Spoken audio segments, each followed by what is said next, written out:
vamos a hablar hoy, para los que estuvisteis el otro día y para los que no, el primer taller que hemos dado, lo hemos hablado un poquito de semillas, ¿vale? Como una pequeña introducción muy pequeñita a qué eran las semillas, cómo eran las semillas, cómo había que multiplicarlas un poco, por cómo tener como el primer taller así dentro de todo lo que vamos a ir viendo a lo largo del año y bueno, de todo eso, pues bueno. Y aprovechando también esta parte del invierno, que hacer cosas prácticas o salir un poco al campo pues es un poco más complejo, ¿vale? Luego habrá cosas que se hagan dentro del proyecto pues que sean más exteriores, pero bueno, ahora vamos a ver ciertos conceptos.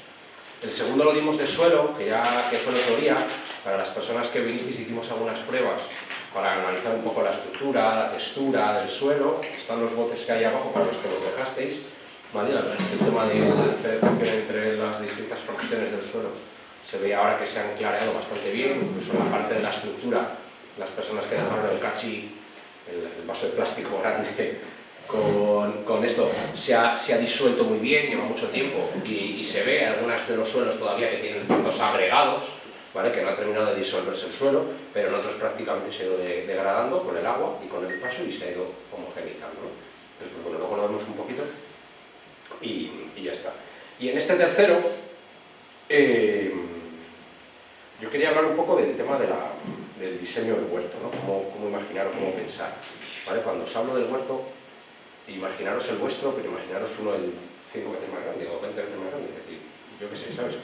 O soñad con que alguno va a querer tener, joder, me encantaría tener una parcela de 1000 metros cuadrados porque quiero plantar un montón de cosas, igual alguno la tiene, o la tiene incluso más grande. Entonces, pues bueno, en función del diseño y de todo esto, pues bueno, había que hablar hoy de 3 o 4 cosas muy rápidas, ¿vale? Que influyen a la hora de pensar y de dibujar nuestro huerto, ¿vale? Según las dimensiones, pero igual tampoco algunas no son las dimensiones. Pero antes de eso,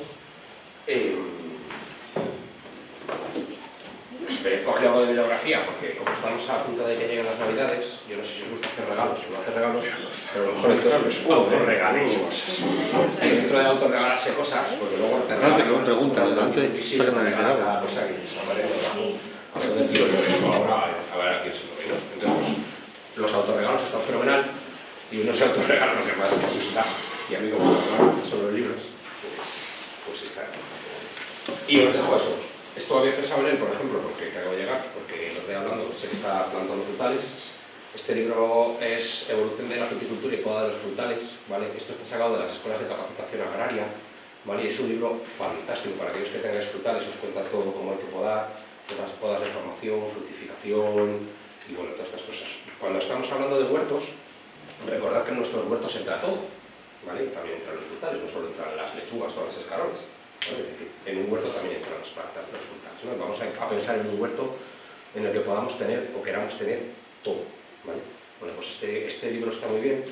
Este es un libro histórico que lleva como 50 años publicado, 60 o más, ¿vale? Es Poda de los árboles ornamentales. Habla muchísimo. Sí, este está en la biblioteca de San Nicolás, fijo, muchos libros están en la biblioteca. Este no lo creo, ¿vale? Lo he intentado por la Junta de Castilla, pero este está en la biblioteca de San Nicolás.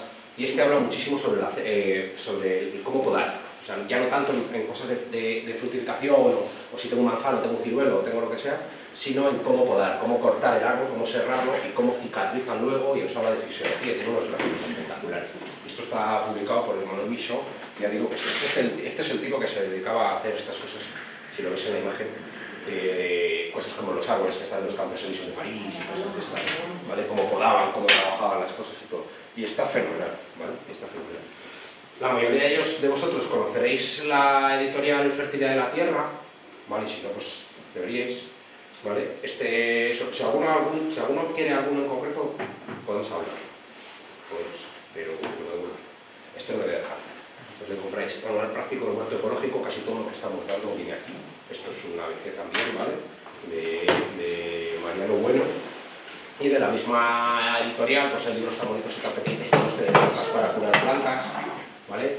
Esto también está fenomenal para que en vuestro huerto, pues si tenéis cola de caballo, si tenéis ortigas, si tenéis, bueno, pues se pueden hacer un montón de preparados, ¿vale? Que combatan las plagas, que fortalezcan nuestros cultivos, bueno, para que entendamos que que el tema de las plagas y las enfermedades, como dije el otro día con el tema del suelo, muchas de las plagas y las enfermedades surgen porque algo estamos haciendo mal, ¿vale?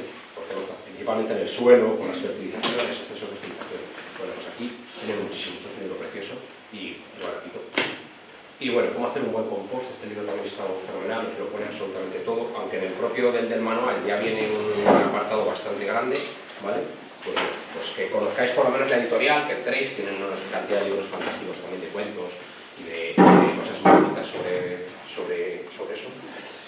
Y luego pues que os deis cuenta de que a veces hasta esto, que es una guía práctica de la jardinería, ¿cómo se llama esto? Del jardín, los jardines botánicos de Londres, yo creo que es de los Kew Garden, me parece que es una cosa que se sacó y que luego se trasladó aquí a esto, pues bueno, la multiplicación de las plantas.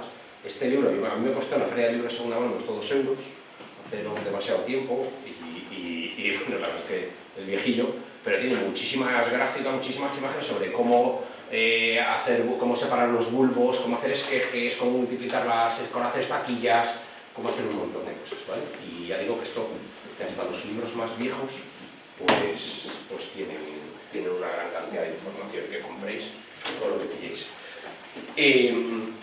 La fertilidad de la tierra, en el fondo, hace tiempo fue una revista, ¿vale? A la que ya no se edita, a la que yo estuve suscrito durante muchísimos años y tengo pues, para todas las revistas, y la verdad es que es una auténtica maravilla. Yo no sé si la tendrán, no la podréis encontrar en algún sitio, si estará descargable, no lo sé, no tengo mucha idea. Yo tengo casi todos, y la verdad es que en muchos de ellos pues, vienen cosas como ganadería entre frutales, en este, por ejemplo, ¿vale? Los acolchados en el huerto, ¿vale? Que vienen artículos muy interesantes. Entonces, bueno, si traeré de vez en cuando algunas o las dejaremos por aquí.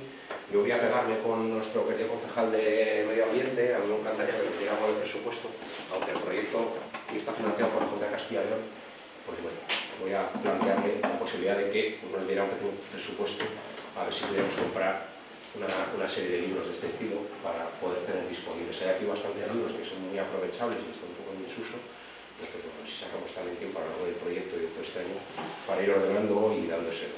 Veo por ahí ese más grandote de todos, que es el Fonker, el tío Fonker, que es todo este de aquí de plantas medicinales, el Dioscoides, ¿vale? El que nunca le gusten las plantas medicinales y cómo hacer ungüentos y preparados y todo esto es una maravilla, ¿vale? Entonces, una auténtica joya. Entonces, pues bueno. Y este, porque lo tenía en casa y lo estoy echando un ojo, y esto es para que se lo quede Patrick, porque es como una especie de, se llama Del Surco al Plato, es una agenda agraria que editó la UCCL de Segovia hace unos años y que participaron pues, algunos amigos míos, y la verdad es que pues bueno, viene una cantidad de información tremenda, habla de patrimonio, habla de semillas, habla de recetas, habla de refranes, habla del santoral, de cuándo hay que plantar y cuándo hay que plantar, habla de su calendario agrario, ¿vale? Entonces, pues bueno, la verdad es que es tremendo. Y bueno, pues hace pues, historia personal, las panaderas de Matabuena, como bueno, ya 3 o 4 panaderas allí que se dedicaban a la panadería y como vuelvo en el horno, pues las guarda y las mantiene un poquito en el recuerdo, ¿vale? Y bueno, pues habla de todo un poquito y la verdad es que es una maravilla y esperemos que sería fantástico que el tiempo nos permitiera poder editar una cosa similar aquí para nosotros. Entonces bueno, dejo aquí, si alguien quiere luego echarles un ojo, pues fenomenal. Para los que habéis venido otras veces y para los que no, he traído tarjetas, que en el fondo yo soy hortelano, me dedico a vender verduras. Si alguien está interesado, he traído 2 personas, me preguntaron que se te asombraron con que vendía. Entonces, bueno, si alguien está interesado, dejo aquí algunas tarjetas.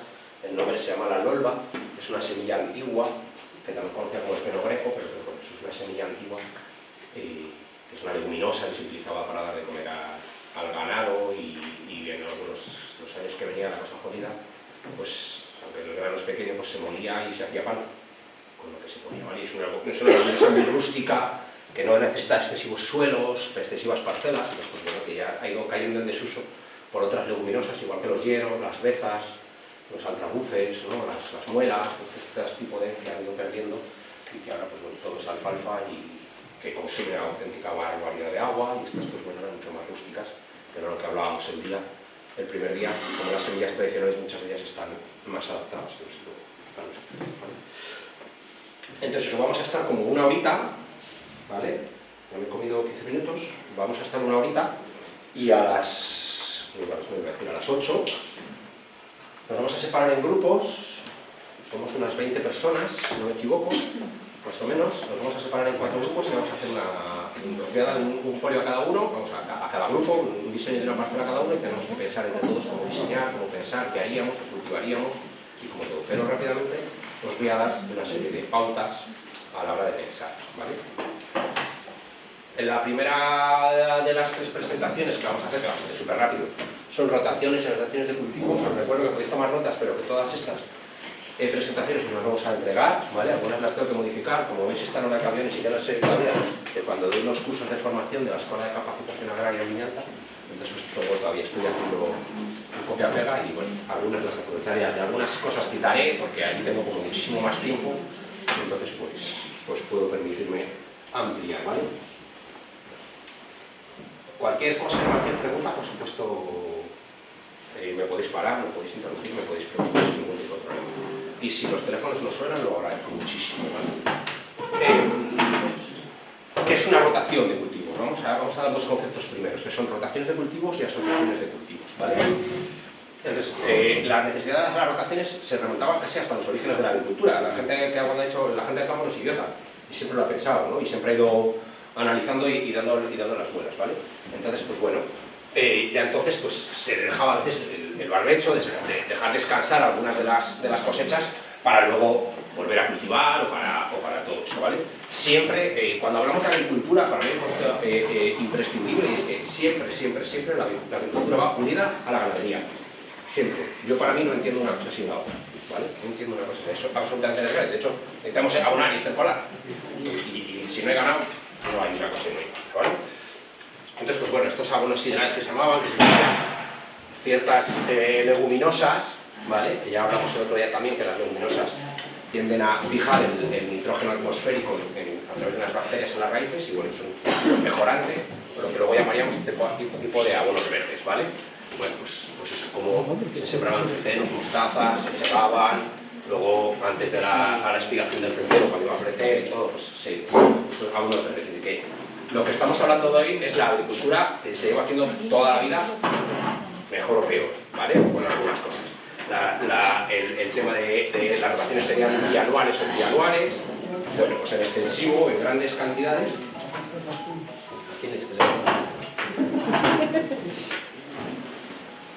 ¿Vale? Y esto viene también un poco por las rotaciones por el tema de los monocultivos, ¿vale?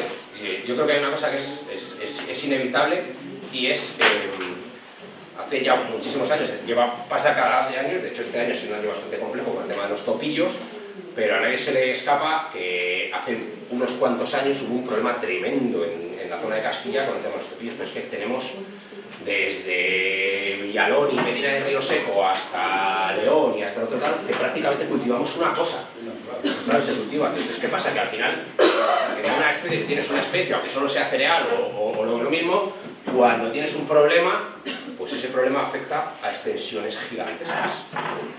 Entonces, pues bueno, la repetición de volver a sembrar y volver a plantar siempre es lo mismo. Esto pasa a mí, por ejemplo, en tema de la gente que tenga invernaderos, por ejemplo. Si tenéis un invernadero pequeñito en vuestra huerta, estoy convencido de que todos los años plantéis que mantener el invernadero, lo cual es inevitable. Si tenéis un invernadero de 30 metros cuadrados, no vais a estar un verano diciendo, pues este año yo voy a plantar el invernadero de lechugas o de... ¿no? ¿Qué ponéis en el invernadero? Pues eso es repetir todos los años el mismo cultivo en un espacio, no es bueno, ¿vale? Para eso se idea, ¿vale?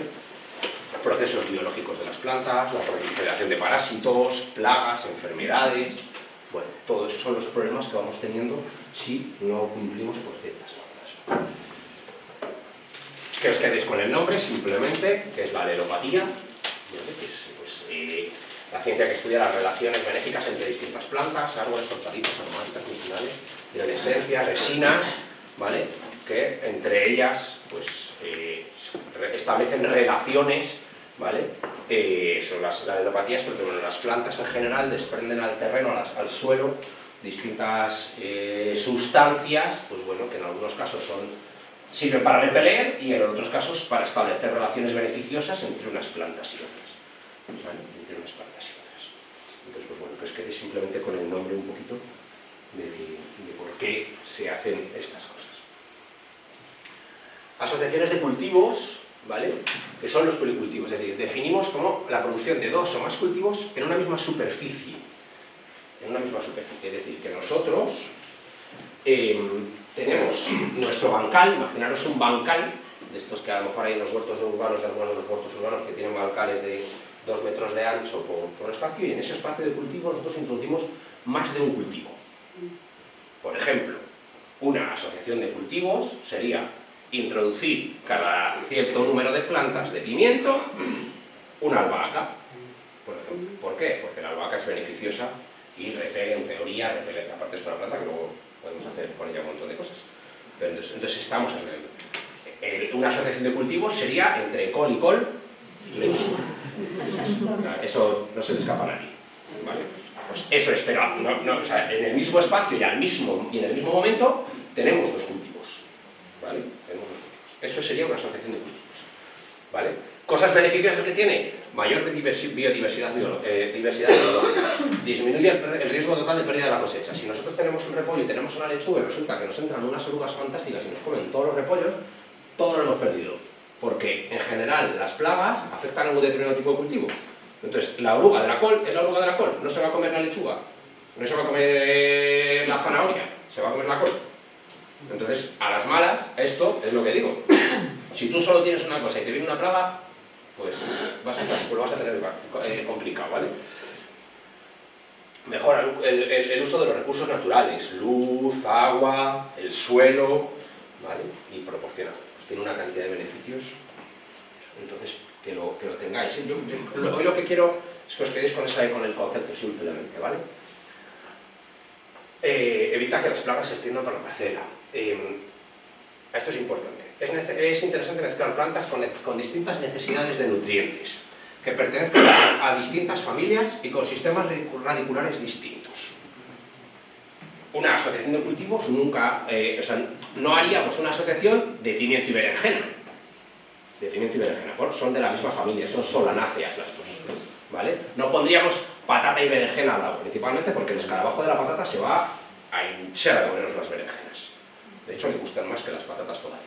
Entonces pondríamos familias distintas, distintos sistemas radiculares, ¿vale? La cebolla, el puerro, sistemas radiculares cortitos, pequeñitos, que no profundizan demasiado en la tierra. Pueden ir fenomenal al lado de una zanahoria, al lado de un nabo, al lado de algo de raíz, por ejemplo. ¿Por qué? Pues porque baja en vertical. Estamos aprovechando distintas fracciones del suelo, ¿vale? Eso lo vais a ver en una imagen ahora muy fácil, ¿vale? Necesidades de nutrientes. Vamos a ir asociando. No ponemos una planta que demanda muchísimo nitrógeno y que es muy esquilmante, como puede ser un calabacín, o como puede ser un tomate, o como puede ser... Y al lado ponemos también otra planta que pues al igual al lado ponemos algo que no es tan... Yo, por ejemplo, yo os cuento cosas que hago yo. Y como lo dije, yo planto tomates. Yo los tomates no los tutoro. Uno por falta de tiempo y dos porque utilizo variedades antiguas, como ya conté, me parece que esto lo he contado hace un día. Muchos de mis tomates no crecen en vertical, o sea, son de mata baja o son semideterminados, no son estos que crecen, los vas podando y crecen, sino que la vía de crecimiento se puede cortar, se puede abortar. Entonces, pues yo los dejo que hagan lo que les dé la gana, les pongo en filas en el suelo a 2 metros de distancia y, claro, el tomate luego empieza a crecer, y luego aquello es una selva de la leche y yo empiezo a colocarme por todos lados. Pero hasta que eso pasa, igual tengo 3 meses que digo, coño, entre 2 metros y 2 metros, ¿qué voy a hacer con toda la tierra que tengo en el medio? Pues yo pongo espinacas, pongo escarolas, pongo lechugas, y igualmente suelo poner casi siempre cebolla. ¿Qué pasa? Para cebolleta. Que cuando llega y eso ha crecido, yo las cebolletas ya las he quitado. Como riego por goteo, principalmente, esa tubería la quito, la anulo y que luego el tomate. Es decir, que he utilizado 2 cultivos con distinta familia, con distintas necesidades, en un espacio, y he aprovechado 2 cultivos a la vez. Eso es cosas de las que hago yo. Luego muchísimo también, pues ya digo, con eso, con lechugas y nabos, o con lechugas y cosas así, ¿vale? Que son diferentes, ¿vale? Y que tienen pues crecimientos diferentes. Que me lío, ¿eh? Vale, estamos por ahí. Mezclas de cultivos anuales con anuales o anuales con perennes. Esto lo tendríais que pensar vosotros. Cuando hablamos de perennes estamos hablando de cardos, por ejemplo, de remolacha, de alcachofas, ¿vale? Que van a estar 3-4 años dentro del mismo espacio, en el mismo terreno. Bueno, pues ¿qué podemos poner cerca? La alcachofa crece en un momento determinado, pero cuando salen las alcachofas las cortamos, ¿no? Entonces está ahí, pero hasta que vuelve a rebrotar la alcachofa y nos vuelve a dar hojas y nos vuelve a dar alcachofas, es al año siguiente. ¿Qué pasa con todo ese terreno que tenemos alrededor? Bueno, pues eso, las mismas. Y luego ¿cómo hacerlo? Es decir, podemos hacer una línea de una cosa y una línea de la otra, de un cultivo y de otro cultivo, o en la misma línea podemos introducir cultivos entre medias. Es decir, que empezar a pintorrejear. Que si aquí pongo una col y aquí pongo una col, la lechuga la puedo poner aquí, esto es otra col, esto es otra col, esto es otra col y esto es otra col. Es decir, que la lechuga la puedo poner aquí, haciendo así, y aquí las coles en una fila, o las puedo introducir entre medias, ¿vale? Depende del marco de plantación, la distancia que yo deje aquí. Por ejemplo, si dejo 40 centímetros, por ejemplo, entre el brócoli, pues igual aquí está la cosa complicada. Porque rápidamente igual cierra, pero si en vez de ponerlo a 60, igual sí puedo poner una línea en el medio. Eso es vuestro diseño, esa es vuestra hoja y vuestro huerto, pensad, ¿vale? O sea, que yo, cada uno que vaya, yo con el tiempo y con los años, pues, he ido viendo cosas que me han ido fenomenal y cosas que luego he dicho, la que he marcado. Recuerdo un año que me puse a poner filas no sé cómo, y bueno, lo hice como el libro, fantástico. Cuando me lié, empezó a crecer aquello, cuando me lié a quitar hierba no había manera de meter la azadilla, no había manera, y preparé un cisco que al final las acelgas no crecieron bien, la lechuga se me espigó porque se juntó todo, y la lechuga se acabó tirando hacia arriba y no tuvo el espacio para poder hacerse el cogollo, ¿verdad? Y dije, no te calientes. Pero eso ya digo que van a ser. Siembras, recolección de las fechas, ¿vale? Saber también los ciclos de las plantas, esto es muy importante. Cuando vayáis a comprar coles, sobre todo, o las lechugas, los cogollos, hay un gráfico ahí que no os enseñaré, que yo estoy de acuerdo con él, pero bueno, a mí el cogollo de Tudela, me parece que se hace pronto, ¿vale? Una hoja de roble, pues igual también se hace rápido, pero hay lechugas de cortar, pero una maravilla de verano tarda, una escarola tarda 2 meses o más en hacerse, una lechuga tarda, tened en vuestra cabeza, y con las coles pasa lo mismo, las coliflores cuando yo las voy a comprar al vivero. El problema de esto es que estas cosas, estas informaciones, en muchos de los casos, cuando vamos a comprar a sitios no especializados y el tipo que te las está vendiendo no tiene ni puñetera idea, así de claro. Entonces le preguntas y le dices, ¿pero este repollo de cuánto es? ¿Cómo que de cuánto es? Pues es el picudo, ya. ¿Y cuánto tarda en hacerse el repollo? ¿El brócoli cuánto va a tardar en salir el brócoli? Porque yo la coliflor la puedo comprar de 70 y 80 días o la puedo comprar de 130.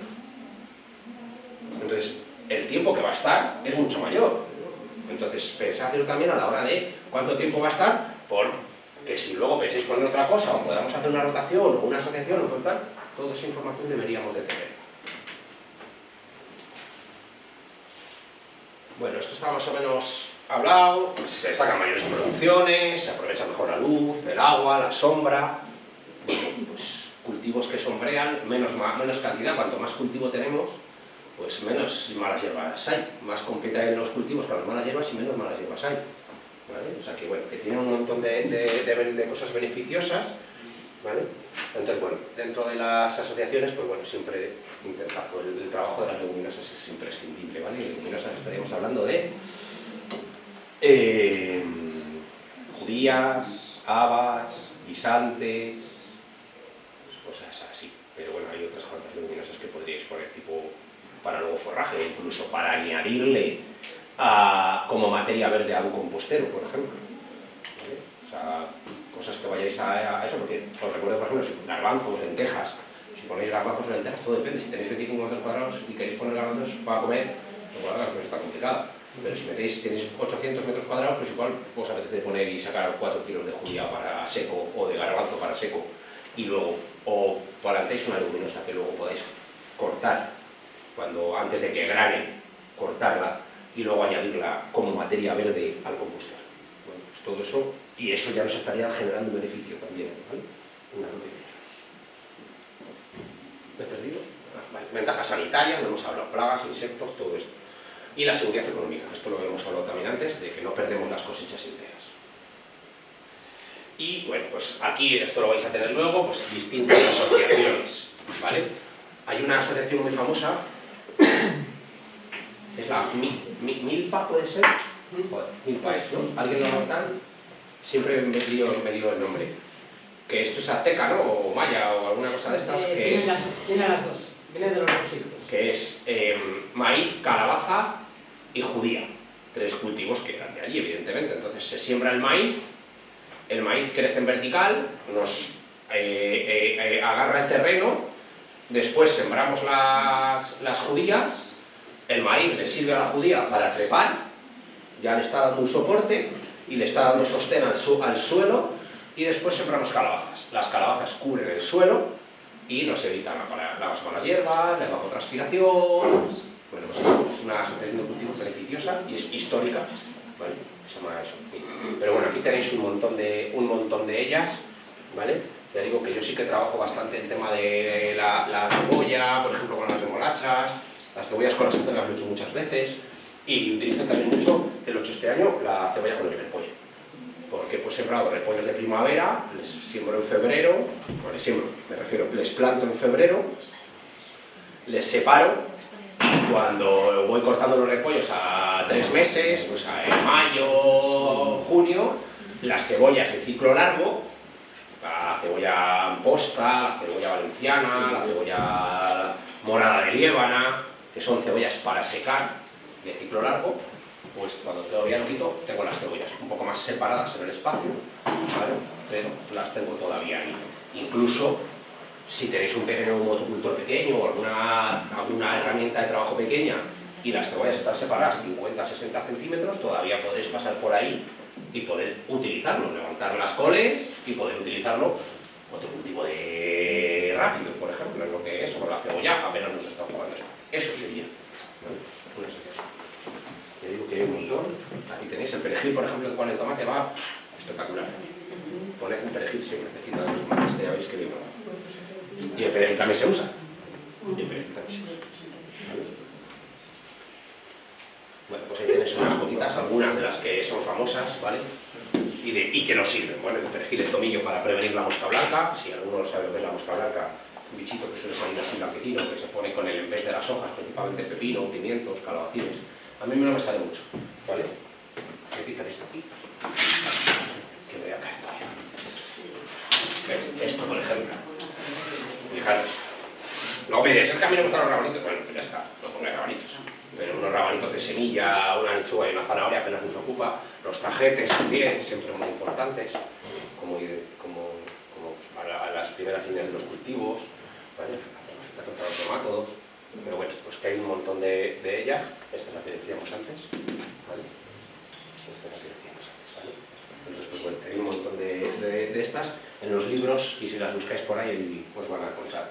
Luego esto como toda la vida, ¿eh? Igual entras en un libro y te dice una cosa y entra, pero te decís, esto tampoco es una ciencia exactísima, pero suelen ser cosas que funcionan bastante.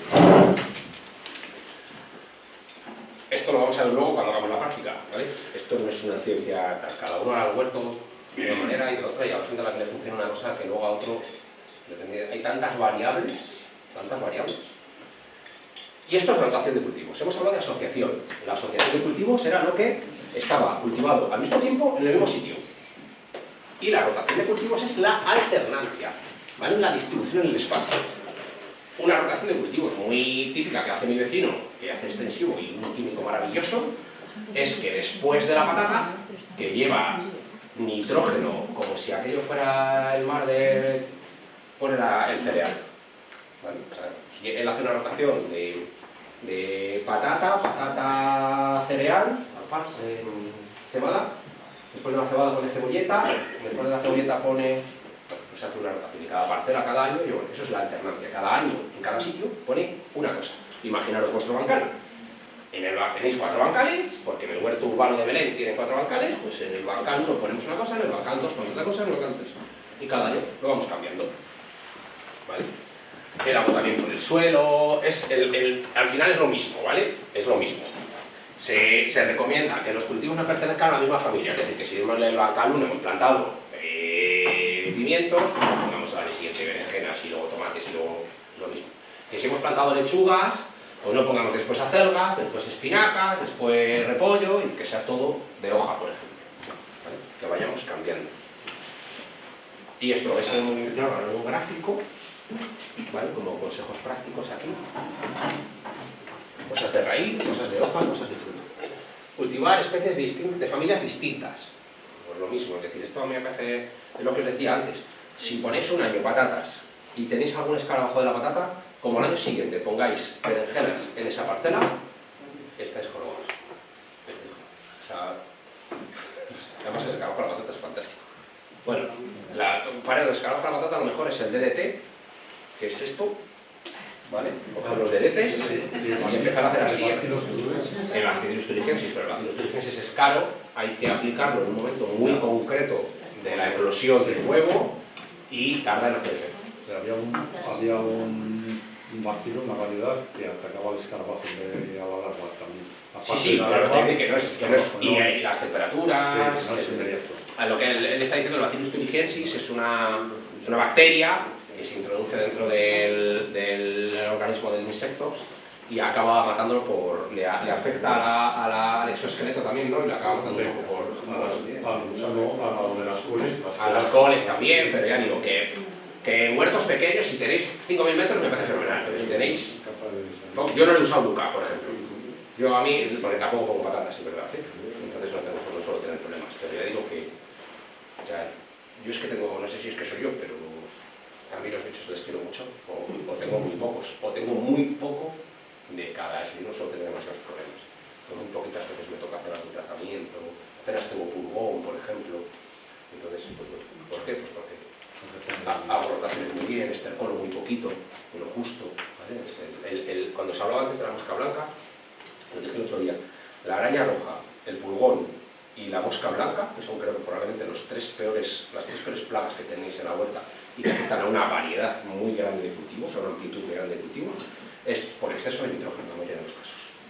Es por el estercolar demasiado. ¿El basarte en el tomate? ¿Eh? ¿El basarte en el tomate?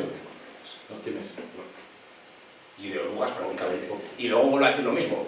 Si tenéis 10 plantas de tomate y os comen 5 los gusanos, pues que se los comen, coño.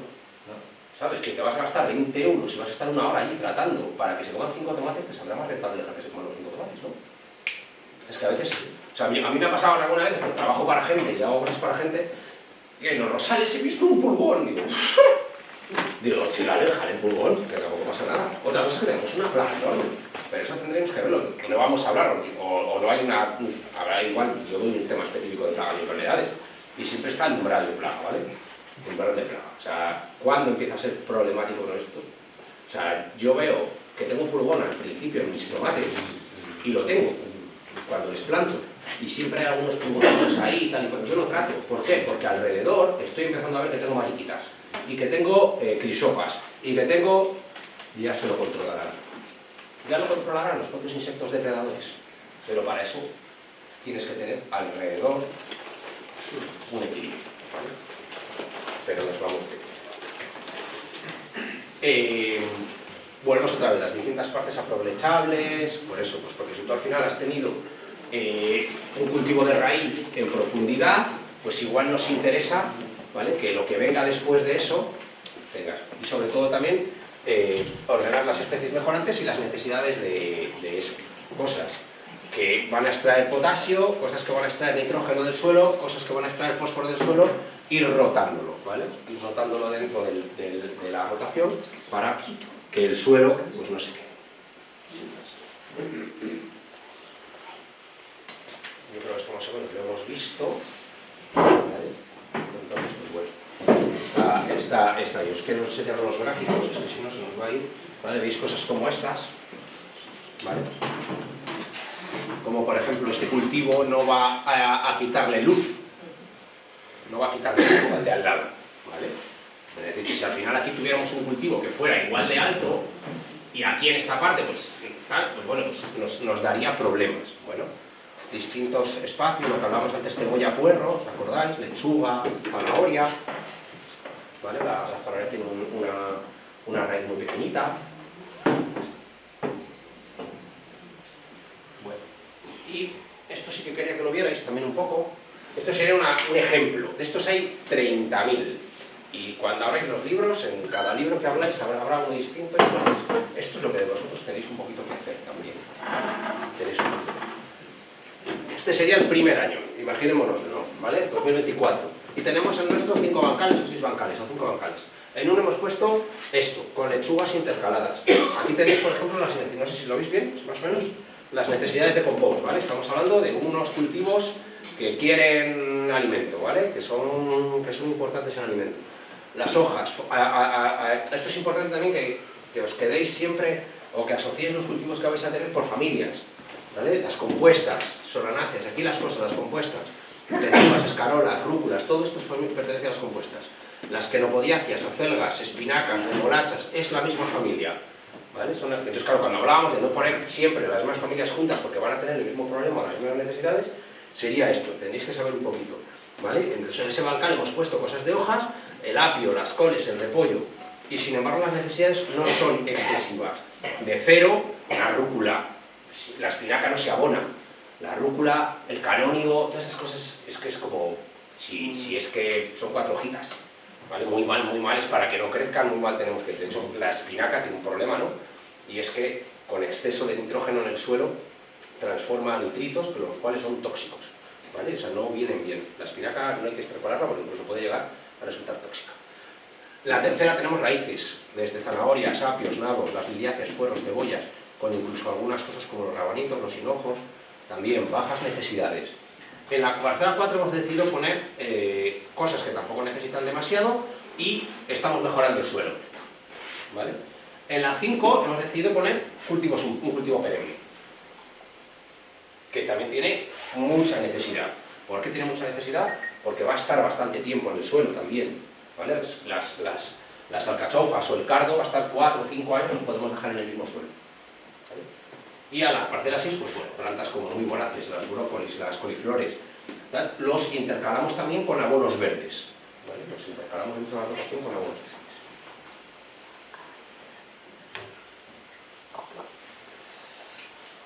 Y vamos cambiando. Este sería el segundo año. En el sitio donde teníamos una parcela que ha tenido unas altas necesidades y que ha tenido una familia relacionada con las solanáceas, introducimos un cultivo que tiene pocas necesidades, ¿vale? Pocas necesidades. Y vamos intercalando. Y si os dais cuenta, por ejemplo, en la parcela número 4 que teníamos las leguminosas, una parcela, algo mejorante, ¿vale? Que nos van a dar nitrógeno al suelo, hemos introducido este año un cultivo que necesita alimento. Eso es lo que vosotros tenéis que dibujaros. En las plurianales siguen aquí todavía, ¿vale? Siguen aquí todavía. Y aquí, pues bueno, intentaríamos a lo mejor cambiar entre unas y las otras, introduciendo estiércol, por ejemplo, si queremos una parcela aparte. Y aquí vamos cambiando. En una donde teníamos hojas hemos metido raíces, en la que teníamos raíces ahora vamos metiendo las leguminosas y no. Y todo esto, el tercer año, lo iríamos rotando. Al cabo de 4 años, esto lo tendríamos a lo mejor que levantar y estercolar y trabajar y la pasaríamos a otro sitio, a lo mejor lo cambiaríamos aquí o lo pondríamos en otro sitio y volveríamos a introducir esto en 6. Si tenéis 3, pues 3. Si tenéis... Esto, por eso lo único que yo quiero es que os quedéis con las ideas y con los conceptos, porque esto estamos hablando, igual hay alguien que me dice, pues chico, yo solo pongo huerta de verano, no pongo huerta de invierno, no voy a meter repollo, no voy a meter brócoli, ¿por qué? Porque yo vivo en la Valdavia y en invierno no vamos al pueblo y solo hacemos huerta de verano, vale, fenomenal, pero piensa lo que vas a poner cada verano y dónde lo vas a poner y razónalo, y para eso es imprescindible escribirlo, ¿vale? Escribirlo, haceros un planito y lo vais escribiendo. Son conceptos más o menos complejos. Quiero decir que bueno, ahí le he dado otra historia.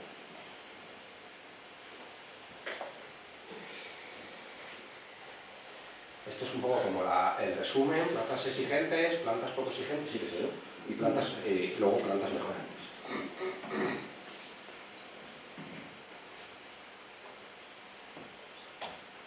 Bueno, pues ahí tenéis algunas de las especies que son, pues, que requieren buena cantidad de compost o de estiércol.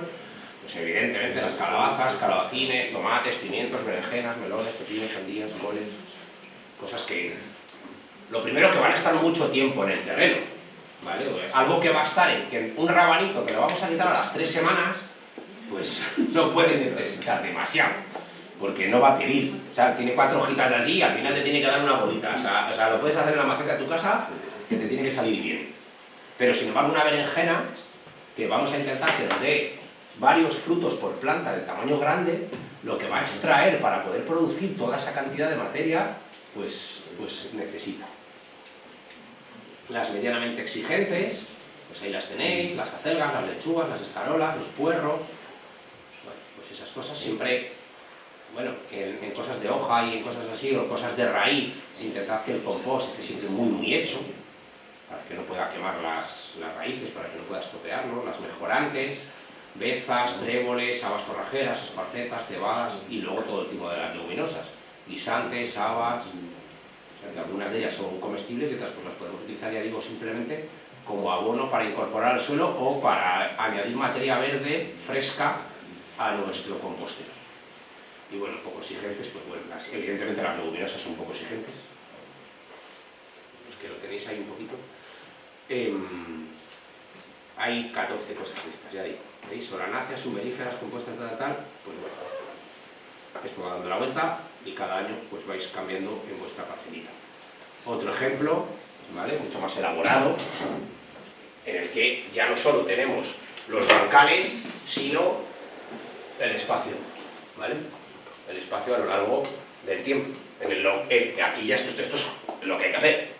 ¿Por qué? Pues porque sabemos que las habas van a estar hasta mayo, ¿veis? Ahí están. Y luego ponemos esto. Y luego nos da tiempo a... Bueno, pues vamos a... vamos intercalando, ¿veis? Después de unos pimientos o de unas berenjenas, introduce un poquito de abono verde, ¿vale? Después de unos tomates, introduce unas habas, una leguminosa, para recuperar el suelo. Bueno, pues todo esto lo veis aquí. Y aquí tiene incluso, como dentro del propio bancal, pues probablemente entre las coles, pues va introduciendo algunos de los cultivos. No lo he analizado al 100%, pero bueno, para que veáis que esto hay un montón de ellos, ¿vale? Aquí veis otro, este también, primer año, segundo año, ¿vale? Los meses del año y cómo va haciendo pues todo. ¿Veis todo esto? Pues que ha estado prácticamente, le ha dejado 2 años las alcachofas en este caso. A lo mejor después de las alcachofas ha estado un tiempo en el que no ha sembrado nada y luego ha puesto unas habas para recuperar, lo ha dejado descansar un poquito y ha metido pimiento, lo ha dejado descansar un poco y ha metido cebolla. Bueno, lo vais viendo, ¿vale? Eso sería un poquito una rotación y ya está. Ya digo que las rotaciones de cultivo, las rotaciones, pues bueno, no son sencillas del todo, ¿vale? Hay un montón de posibilidades, pero yo quiero que os quedéis un poco con eso hoy, con esos conceptos que yo no sé si les conocíais o no, los lleváis a cabo o no. Vamos a hablar un pelín del riego, y en esto no me voy a meter demasiado, porque como ha dicho Patri antes, el 16, no sé qué día ha dicho, viene Emilio. Emilio tiene un pequeño proyecto de agricultura en Villalcázar de Sirga, en Palencia, y bueno, es una de estas personas que siempre ganan los concursos de tomate. Alguna vez me he adelantado yo y lo he ganado yo. En general, casi, yo pues que nunca me suelo presentar, casi siempre los gana él, que le gusta mucho. Pero trabaja en secano, ¿vale? Hace horticultura de secano. También es verdad que algunos de los modelos de esta gente que hace agricultura de secano, que trabaja en secano, él luego no es profesional de ello, pues no se dedica exclusivamente a ello. Y bueno, exportarlo o replicarlo en algo que tiene 3 hectáreas, pues es un poco más complejo. Pero en pequeños huertos, pues se trabaja muy bien. Os contará él cómo lo hace, pero es que es admirable. Yo conozco el proyecto, es precioso. Vale, el riego, esto es otra de las cosas interesantes, porque fijo que regáis más de lo que dais. Estoy convencido. Bueno, ¿qué necesitamos? Hay que regar. Nosotros tenemos que regar, tenemos que aportar agua dentro de nuestro modelo, más o menos, eso. El agua se absorbe por las raíces, no tiene ningún misterio, lo cual nos implica a que necesitamos tener un sistema radicular potente, fuerte, bien desarrollado, ¿vale? Para que las plantas busquen. ¿Por qué se caen los árboles en las ciudades? Porque no tienen raíces.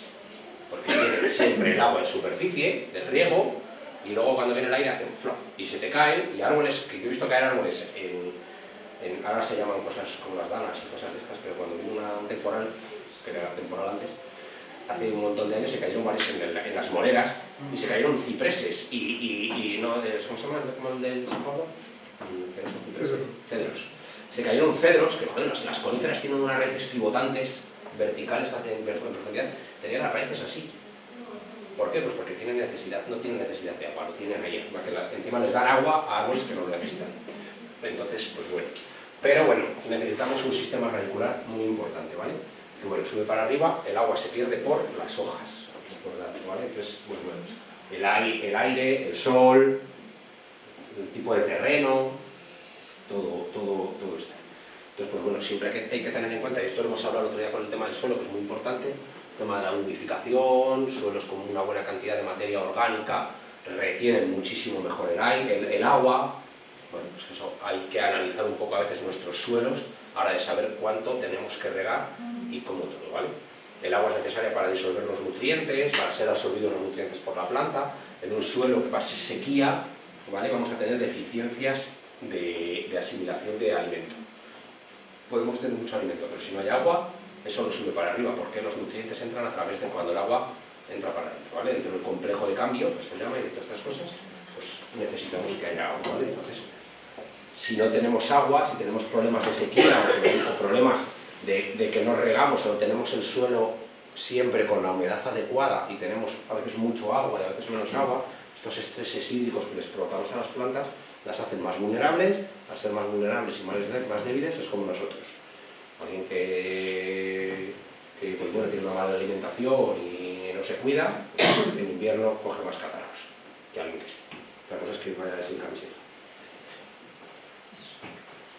Esto no es, ya digo, que no tiene importancia, pero bueno, que se incorpora en las raíces a través de unos procesos físicos que son la ósmosis y que el movimiento del agua va subiendo hacia arriba dentro de las plantas y se pierde por los estomas, que son unas células oclusivas así, de este estilo, ¿vale? Que se abren, se cierran, están en las hojas y todo se pierde, influye la temperatura, la radiación, la humedad que haya en el ambiente, la velocidad del viento, todo eso influye en las necesidades.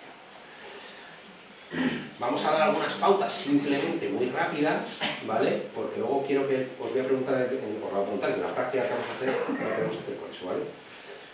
Esto es importante también, dependiendo de la fase en la que se encuentren las plantas de crecimiento, necesitan a veces más agua o menos agua, ¿vale? Necesitan más agua o menos agua. Entonces, pues bueno, vamos a darnos algunas de las pautas. En general, las hortalizas de grandes hojas y jugosas son más exigentes en humedad que las de hojas estrechas, lo cual es totalmente evidente, ¿no? O sea, los cactus, simplemente así extrapolándolo, necesitan menos hojas que una costilla de Adán en vuestra casa. Es así. Entonces, las hojas como las acelgas, las lechugas, necesitan humedad a otras hojas, que a otras especies que a lo mejor pues, necesitan menos. A mí el pimiento, por ejemplo, yo no sé si le hagáis uso a los pimientos, pero el pimiento, a mí me enseñó mi profesor de huerta, cuando estaba en Laguna de Duero haciendo prácticas porque yo estudiaba en la carrera, pero como en la carrera no me enseñaban lo que yo quería, en ingeniería agrícola me decían toda la teoría, pero nadie me contaba la práctica, yo me fui a trabajar a una huerta mientras estudiaba y aprendí en Laguna de Duero a cultivar cosas. Luciano plantaba los pimientos, les daba con el riego un riego de la leche y luego les dejaba casi 3 semanas, un mes casi sin regar. Igual que los tomates, cosas así. Yo el tomate no tanto, pero el pimiento es que parte. 2 riegos y mes y medio por lo menos sin regar. Eso, yo sí le riego algo más, pero ¿qué hacemos con eso? Le hemos generado agua a la planta y una vez que la tierra suficiente, le asentamos el riego de asiento, la planta agarra, enraiza y a partir de ahí que vaya buscando, que baje para abajo. Que baje. Sobre todo ya no en el tomate está ahí, pero el tomate luego eso. Pero es que el pimiento luego parte. Es que las plantas de pimiento se parten y se chascan, el tomate se dobla, pero el pimiento parte. Entonces, cuanto más raíz tenga, yo por ejemplo, yo tengo pimientos que a veces parten de abajo con el aire, y me parten de abajo, y eso que tienen un buen sistema radicular, ¿vale? Bueno, cuanto mejor sea, mejor. Que no es para que parta, es para crear más sistema radicular, sí, para que cuando vea el agua, eso explosiona. Pero si tú tienes una planta de pimiento y no tienes un sistema radicular y viene el aire, el pimiento acaba aquí. Que hace así. El pimiento acaba aquí. es como todo, ¿vale? Cuanto más caluroso y seco, mayor dosis de riego tendremos que aplicar. El tipo de suelo, los suelos arenosos, deberemos dar más riegos frecuentes que en los arcillosos. Esto lo hablamos el otro día, ¿no? Si tenemos arena y echamos un riego gigante cada 4 días, el agua va a hacer abajo. En un suelo arcilloso podremos regar cada 4 o 5 días tranquilamente porque el agua se retiene muy bien, la estructura del suelo nos lo permite, y se va a quedar ahí. Pero en un suelo arenoso igual tenemos que echar poquito agua todos los días.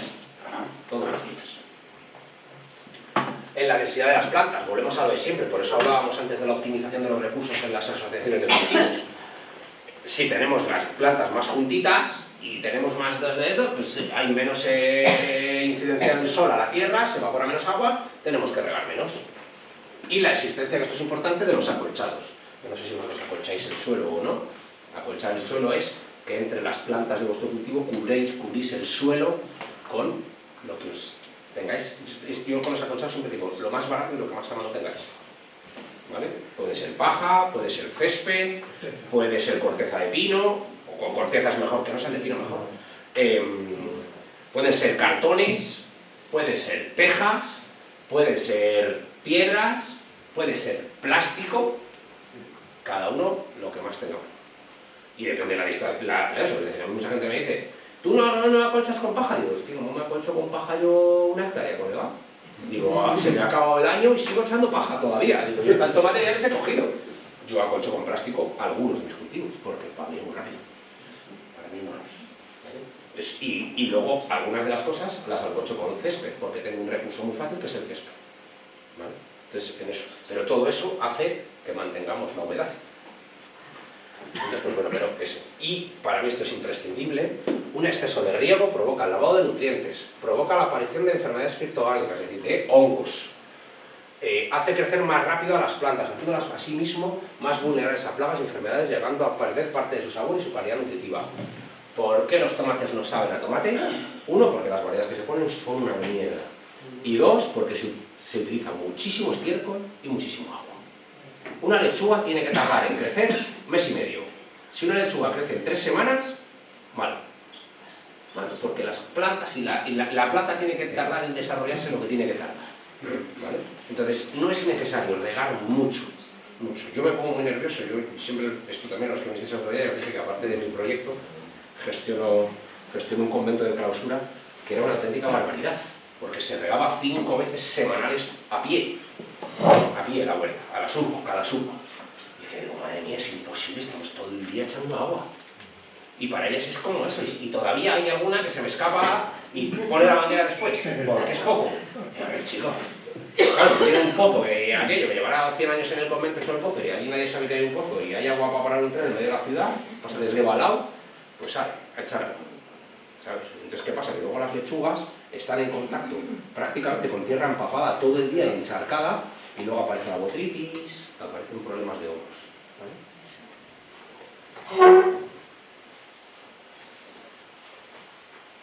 Esto más o menos lo hemos hablado, ¿vale? Las cultivos por frutos, los riegos pueden ser un poco más espaciados, ¿vale? En el momento de la floración, hay que, a mí esto está más expresado a mí. En el momento de la floración a mí me parece que siempre tienen que tener agua, ¿vale? Las cosas, porque evidentemente si vosotros tenéis un problema de estrés, la planta va a tirar las flores, ¿vale? No os va a soltar, no van a cuajar. Esto me parece imprescindible también. Las plantas que queremos conservar, cebollas, patatas, calabazas, tomates de colgar, ¿vale? Al final del cultivo dejadlas, porque cuanto más agua tienen dentro de su propio organismo, la conservación va a ser mucho peor. Entonces, por eso las cebollas se sacan y se dejan en la tierra también, ¿no? Pues es un poco, es decir, que al final del cultivo, cuando la cebolla ya tiene un tamaño así, y veis que la porreta se empieza a secar, la parte verde se empieza a secar y se empieza a doblar un poco, ya está, se acabó, no reguéis más, dejadla que se seque en la tierra, que no va a crecer más, no se va a morir la cebolla, ya está hecha. Las calabazas igual, cuando ya veáis que las calabazas están ya a finales, dejad de regarlas, es igual que los ajos se dejan de regar, se pueden dar un riego en un momento determinado si la primavera viene muy mal, pero el último mes a nadie se le ocurre regar los ajos, porque tienen que secarse, porque si no luego la planta tiene muchísimo agua, el fruto, perdón, o lo que sea, en este caso el fruto, tiene tanto agua dentro que no va a estar bien, ¿vale? Y luego la durabilidad y la conservación, las calabazas se van a pudrir antes, las cebollas se van a entallar antes, ¿vale? Siempre intentad calentar un poquito el agua, si viene de pozo, el agua de los pozos está muy fría, metedla en bidones, intentad calentar de alguna manera.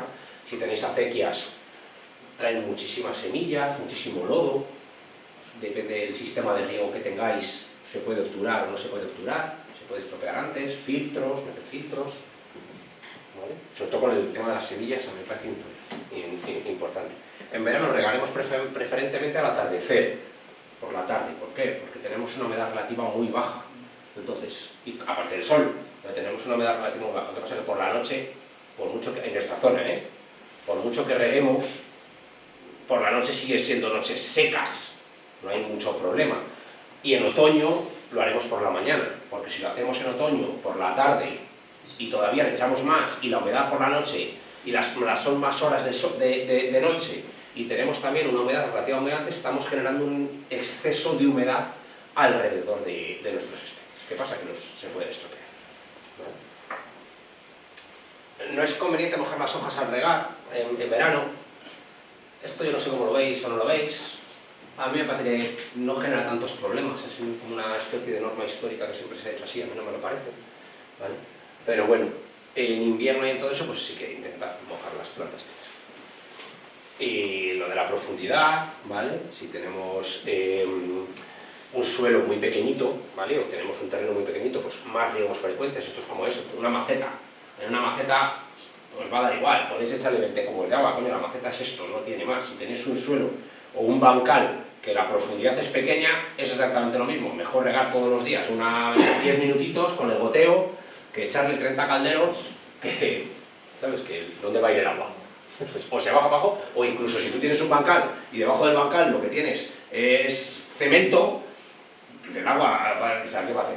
¿Sabes? No es necesario tanto. También esto es importante, y esto es como consejo mío, yo prefiero que las plantas pasen un poquito de siesta, que estén permanentemente mojadas y encharcadas, ¿vale?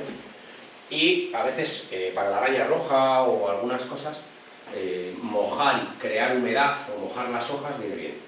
La araña roja se desarrolla con temperaturas mayores de 30 grados y humedades relativas menores de 30%. Pues bueno, yo lo hago, ¿vale? Yo tengo sistemas no solo invernaderos, sistemas de humedecer todo en verano para generar ambientes más húmedos, más tiempo, todo el tiempo que pueda, de cara a pues, evitar la aparición de araña roja, que se genera. Opciones de riego más frecuentes, con mangueras, por regaderas, con regadera, por inundación, por goteo. Nosotros regamos con cintas planas, no sé si las conocéis, esto el día que... y se me olvida traerlo, a lo mejor el día que hagamos los semilleros os llevo algunas muestras de tal. Es como una tubería de goteo, pero es plana. La tubería de goteo es rígida, si os dais cuenta siempre es redonda. ¿De sudación? No. La de goteo es como una tubería como este es de 16 o de 17, es como este, y cada cierto tiempo, como esto lo habéis escogido, tiene o a 20 centímetros o a 30, las hay de 40, las hay de 50, las hay de metro, incluso las hay continuas, y ponéis vosotros los goteros donde os da la gana, ¿vale? Pero siempre redonda. Y las que yo pongo son planas, solo se ponen redondas cuando entra el agua. Son muy baratas, a mí me cuesta 2.300, 2.400 metros, me cuesta 100 y pocos, 130, 140 euros. Pero se estropean muy rápido, son muy finas y cualquier rotura, cualquier ratón, cualquier corte con una tijera, se estropean muy rápido. Entonces a mí me duran 1 año y medio, una mierda, porque genera muchísimo residuo plástico. Pero claro, tengo 12.000 metros. Y las que tú dices... Bueno, aquí tenéis una pequeña gráfica también en el que os vienen un poco las ventajas, ¿vale? Del riego por pie, proporciona riegos profundos, no consume energía. El que tenga la acequia o tenga tal y haga así con la tal, lo que tiene que estar allí es hacer con la azada, abrir un surco, taparle, abrir otro surco y echar un rato allí, echar una cerveza al atardecer ahí mientras va abriendo y cerrando surcos, y fenomenal. Luego que venga una amiga o un amigo y se puede tener una conversación fantástica. Entonces, pues bueno, no precisa regar con mucha frecuencia, por ejemplo, Es decir, que lo vais a hacer, no hay que estar todos los días a la huerta, si no se puede, pero bueno. Pero es mucho menos eficiente, genera enfermedades, problemas de percolación, se riega mucho de golpe y luego el agua no se puede ir para abajo. Bueno, pues eso.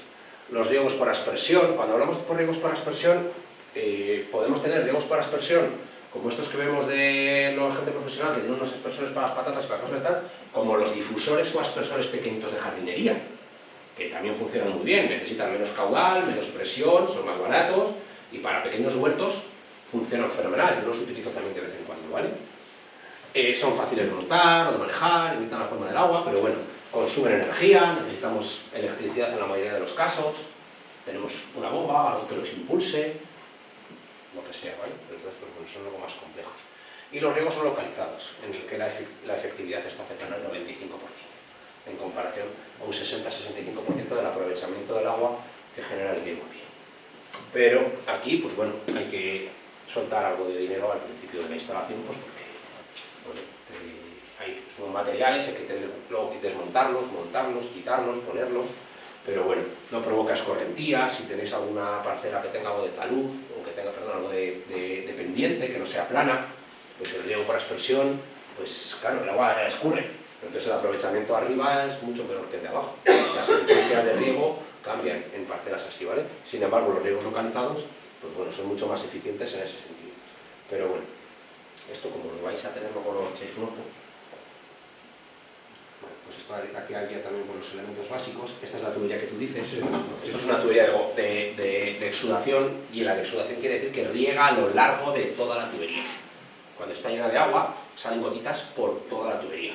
Entonces, para a lo mejor cultivos muy pequeñitos, ¿vale? Como por ejemplo la lechuga, como por ejemplo una espinaca o unos rabanitos, que prácticamente vais a tener una línea continua, unas espinacas que vais a tener un elemento, puede resultar bien. Pero para un elemento, un calabacín que vais a plantar cada metro, el calabacín, pues igual no es necesario estar regándolo así, que sea cada cierto tiempo el gotero.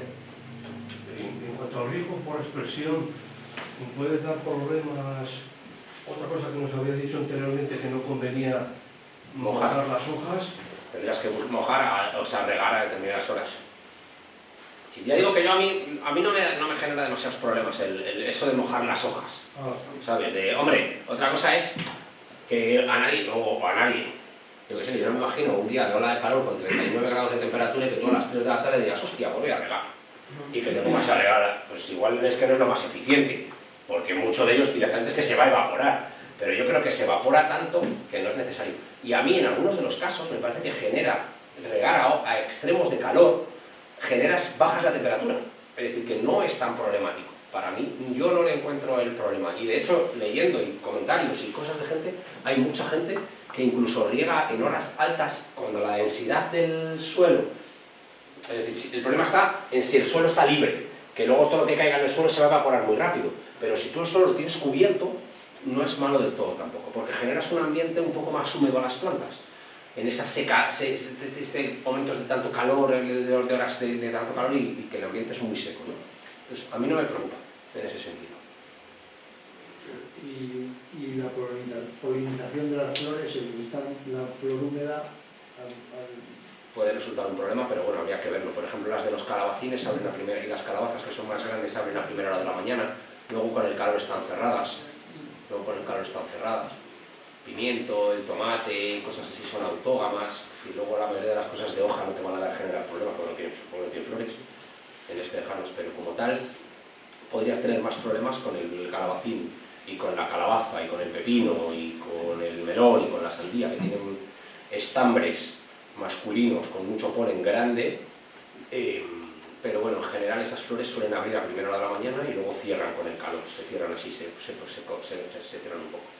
Pero sí, puede ser un problema. De hecho, cuando llueve, muchas de esas flores de los calabacines, la parte amarilla del calabacín de la flor, pues rápidamente se estropea antes y te puede generar un pequeño problema. Vale. Esto sería un bulbo húmedo, ¿vale? Veis un poquito en los suelos francos, que hablábamos el otro día, los suelos arcillosos no baja tanto, pero es una arcilla, y bueno, en los suelos arenosos realmente el gotero hace que baje mucho para abajo. Entonces, pues bueno, hay que intentar que el objetivo es este, ¿vale? ¿vale? Llegar al medio. Entonces, si tenemos un suelo muy arenoso y regamos mucho, pues el agua va bajando, y a que si nosotros estamos plantando un puerro, que las raíces del puerro en su desarrollo hacen 10 centímetros, ¿para qué queremos que esté empapado a medio metro? Si no va a llegar a las raíces, si no las va a aprovechar, ¿vale? Pensemos también en eso, en optimizar. Bueno, esto no nos saltamos, veis algunas cosas. Y bueno, esto es simplemente como eso que en algunos sitios pues, se utilizan los riegos antihelada, ¿no? ¿Veis? Esto está provocado en épocas de floración, probablemente por el color de las flores, pues igual es un albaricoque o un melocotón o una cosa de estas. Y bueno, veis que han regado, ¿vale? Para generar una capa, y pues como la nieve, ¿no? Cuando nieva, debajo no hay tanto frío, después se genera una temperatura justo ahí, en un proceso, pues, por curiosidad, que la foto es muy bonita. Entonces, pues bueno, se protegen las flores. Vale. 5 minutos y empezamos. Me voy a saltar varias cosas. Hay que hacer 4 grupos de mucha gente, por desgracia. ¿Vale?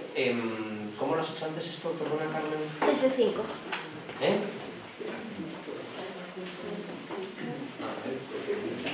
Vale, lo que os vais haciendo, voy contando, no hay mucho ruido, y os voy a contar 4 veces, es nada y eso.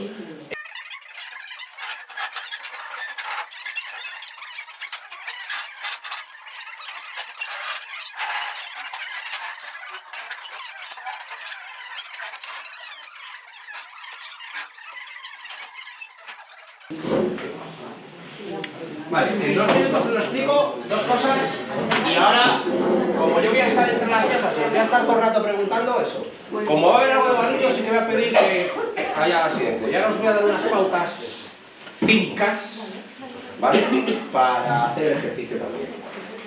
Pensamos, ¿vale? Pensad, os voy a dar un ejercicio en el que para empezar vais a tener toda la suerte del mundo, os va a tocar la lotería.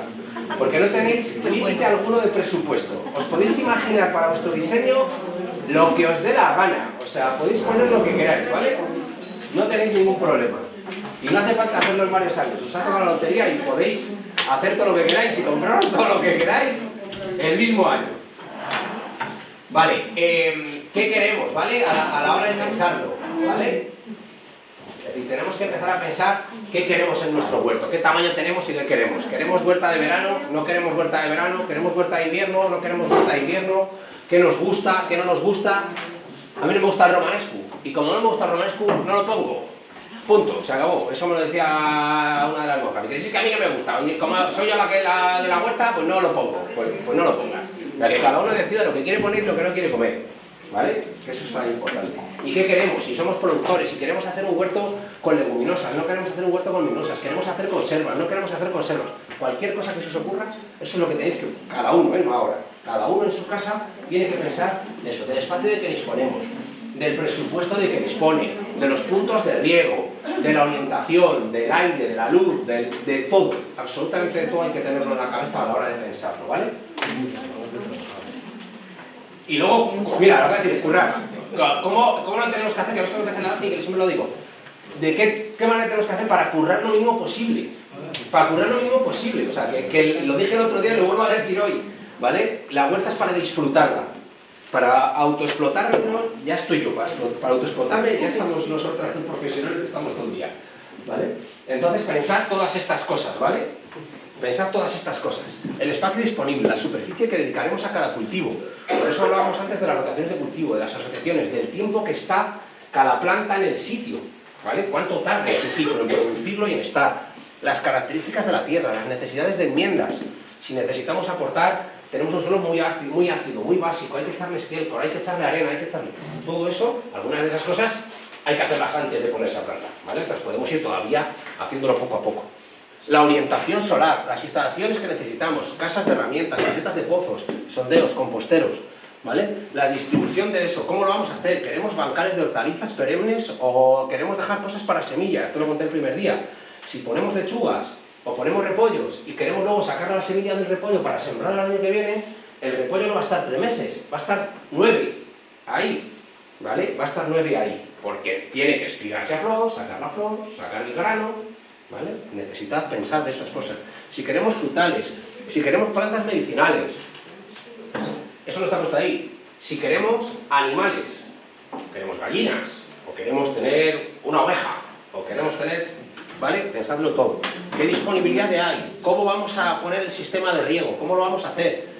¿Vale? ¿Qué tipo de bancal? Eras, surcos, lo vamos a hacer en llano, vamos a hacer pequeños bancalitos que luego entre medias podamos andar y lo vamos a hacer en altura. Queremos todo eso hay que pensarlo y lo tenéis que dibujar todo. Hoy algunas cosas un poco, pero en vuestra casa, ¿vale? Que es lo importante tenerlo. Las técnicas a emplear, si vamos a porcar, si vamos a entutorar, si tenemos, cómo vamos a quitar las malas hierbas. ¿Y qué pasa si tenemos problemas? ¿Cómo vamos a solucionarlos? Todo eso tenéis que coger vuestros papeles y empezar a darle, ¿vale?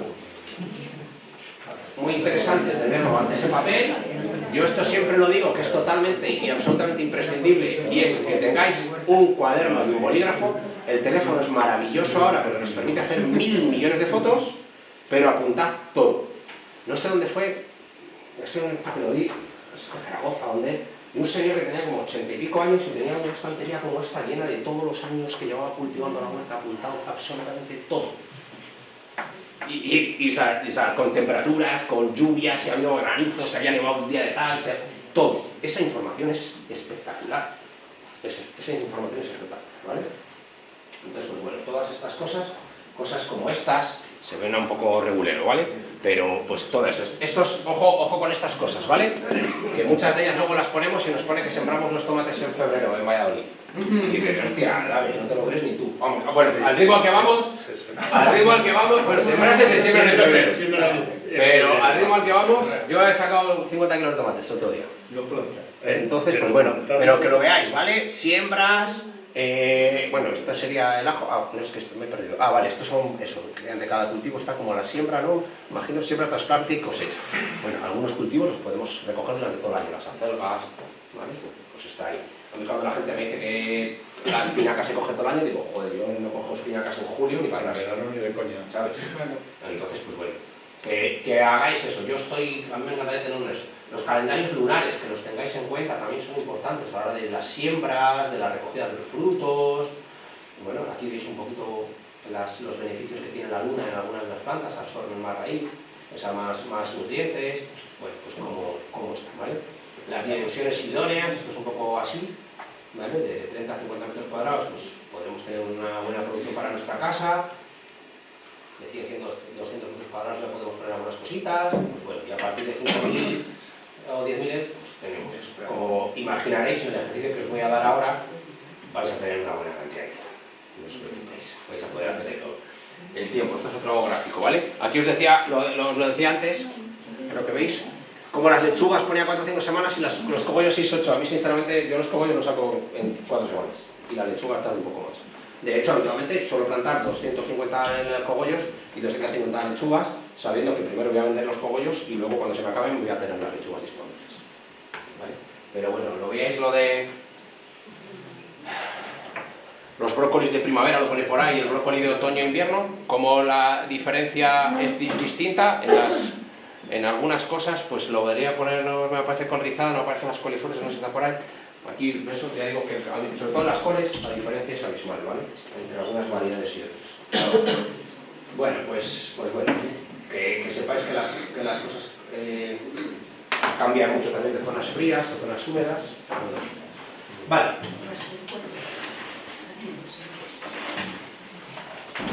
A ver, vosotros, por ejemplo,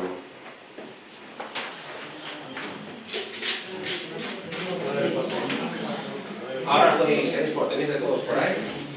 Por ejemplo, esto os lo voy a dejar a vosotros, ahora os doy todos, ¿vale? Este os lo voy a dejar a vosotros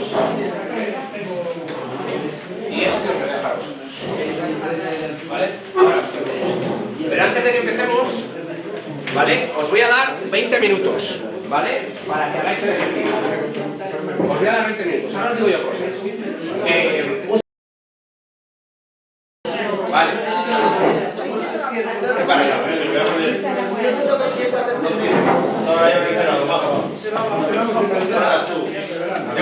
así como las azafatas de los 3 y yo que lo vaya explicando, ¿vale?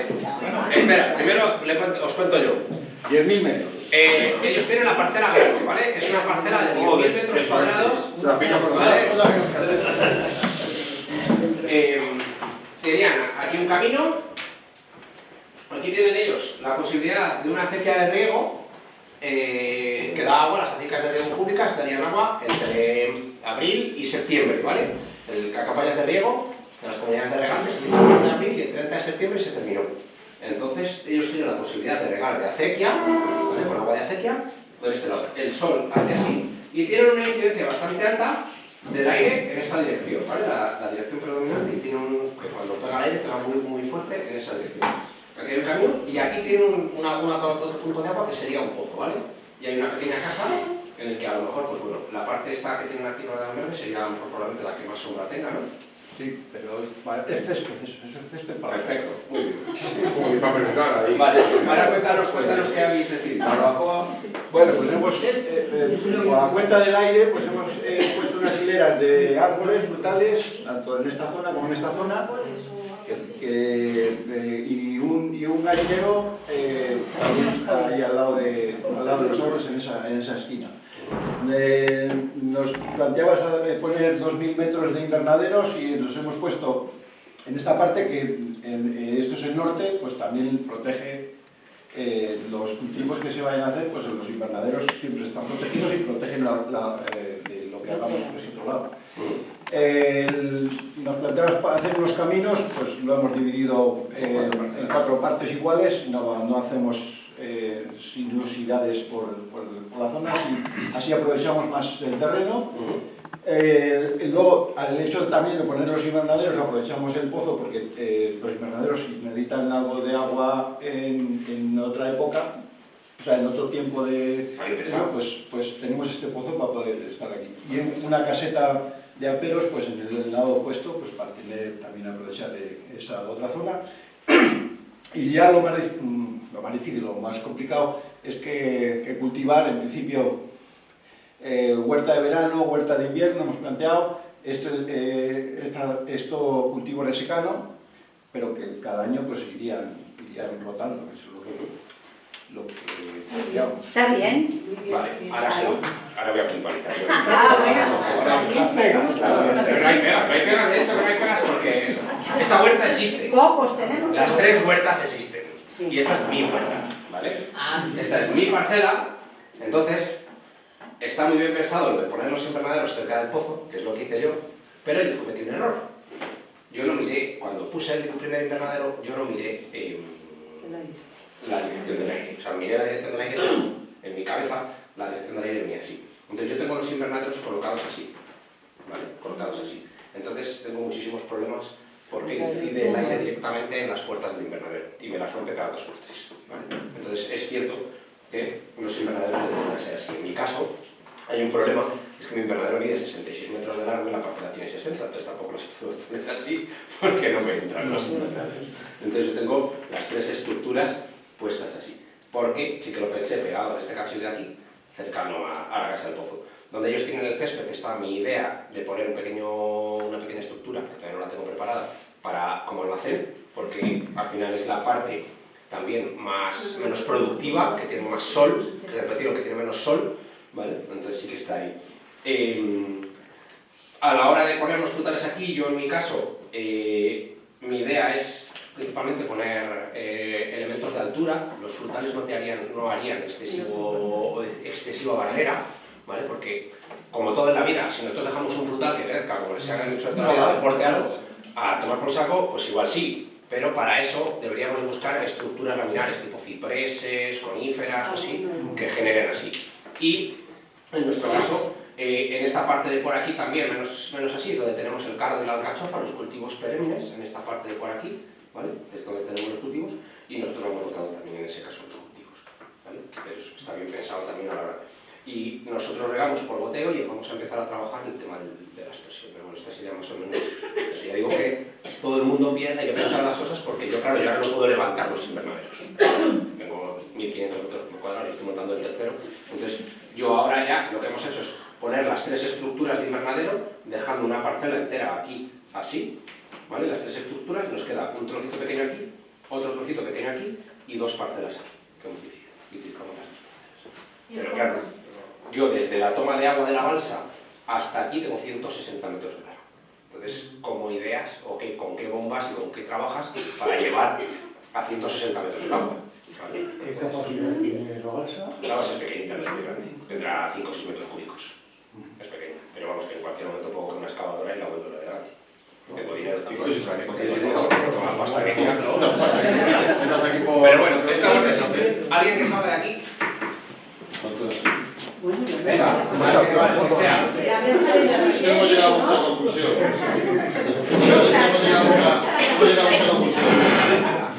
Alguien que salga para aquí, que es para 4 cosas que contéis. Que nos hemos gastado dinero en... Hemos hecho unos hoteles y nos hemos ido a acciones. Posible. Vale, esta parcela tiene 2.500 metros, ¿vale?